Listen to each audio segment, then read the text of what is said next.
வணக்கம். இன்னைக்கு ஒரு தன்னம்பிக்கை கதையை பார்க்க போகிறோம். இதை பார்த்தீங்கன்னா கண்டிப்பாக உங்களோட வாழ்க்கையிலையும் மிகப்பெரிய மாற்றம் வரும். இப்போ வாங்க நம்ம கதைக்குள்ளே போகலாம். மிகப்பெரிய சக்கரவர்த்தி அவன். அவனுக்கு கீழ் பல சிற்றரசுகள் உள்ளன. ஒரு முறை இந்த அரசனுக்கு அவைக்கு வருகை தந்த சீன தேசத்தை சேர்ந்த அறிஞர் ஒருவர் தாயை இழந்த 2 பஞ்சவர்ண கிளி குஞ்சுகள் பரிசளித்துவிட்டு சென்றார். பஞ்சவர்ண கிளி அதிர்ஷ்டத்தின் சின்னமாக கருதுவர் என்பதால் அரசர் மிகவும் அகமகிழ்ந்து தனது நாட்டின் பறவைகள் பயிற்சியாளரை அழைத்து இவற்றை நல்ல முறையில் பராமரித்து பழக்கப்படுத்தி பறப்பதற்கு பயிற்சி அளியுங்கள் என்று கட்டளையிட்டான்.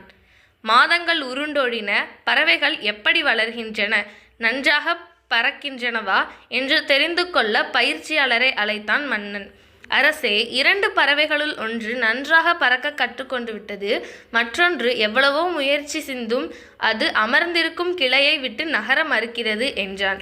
உடனே மன்னன் தனது நாட்டில் உள்ள பிரசித்தி பெற்ற கால்நடை மருத்துவர்களையும் பறவையியல் நிபுணர்களையும் அழைத்து பறவைக்கு என்ன ஆயிற்று, அது ஏன் பறக்க மறுக்கிறது என்று ஆராயுமாறு கட்டளையிட்டார். அவர்களும் அதை முற்றிலும் பரிசோதித்துவிட்டு, இந்த பறவையிடம் எந்த குறையும் இல்லை, உடலில் ஊனமில்லை, ஆனால் அது ஏன் பறக்க மறுக்கிறது என்று புரியவில்லையே அரசே என்றனர். உடனே தனது அமைச்சரை அழைத்து, என்ன செய்வீர்களோ ஏது செய்வீர்களோ தெரியாது, இந்த கிளி இன்னும் 2 நாளில் பறக்க வேண்டும் என்றான் கண்டிப்புடன். சில நாட்கள் கழித்து ஒரு நாள் தனது மாளிகையின் உப்பரிகையில் இருந்து வெளியே பார்க்கிறான். கிளி அதே இடத்தில்தான் உட்கார்ந்திருந்தது, நகரவில்லை. மன்னனுக்கு என்னவோ போலிருந்தது. இதற்கு என்ன ஆயிற்று, ஏன் பறக்க மறுக்கிறது என்று தெரியவில்லையே. நாட்டுப்புறத்தில் உள்ள வயலில் வேலை செய்யும் விவசாயிகள் அல்லது மூத்த குடிமக்கள் எவரேனையும் அணுகி இதை பற்றி கேட்க வேண்டும். அவர்களுக்கு ஒருவேளை இது பறக்க மறுப்பதன் காரணம் தெரிந்திருக்கலாம் என்று கருதி உடனே காவலர்களை அழைத்து நாட்டுப்புறத்திற்கு போய் யாரேனும் ஒருவர் மூத்த விவசாயி ஒருவரை அழைத்து வா என்று கட்டளையிட்டான். அடுத்த நாள் காலை கண்விழிக்கும் போது அந்த பஞ்சவர்ண கிளி மரத்தை சுற்றி அங்கும் இங்கும் பறந்து கொண்டிருப்பதை பார்த்தான். அவனுக்கு ஒரே சந்தோஷம். இந்த அற்புதத்தை செய்தவரை உடனே அழைத்து வாருங்கள் என்றான். அந்த விவசாயி மன்னன் முன்பு வந்து பணிந்து நின்றான்.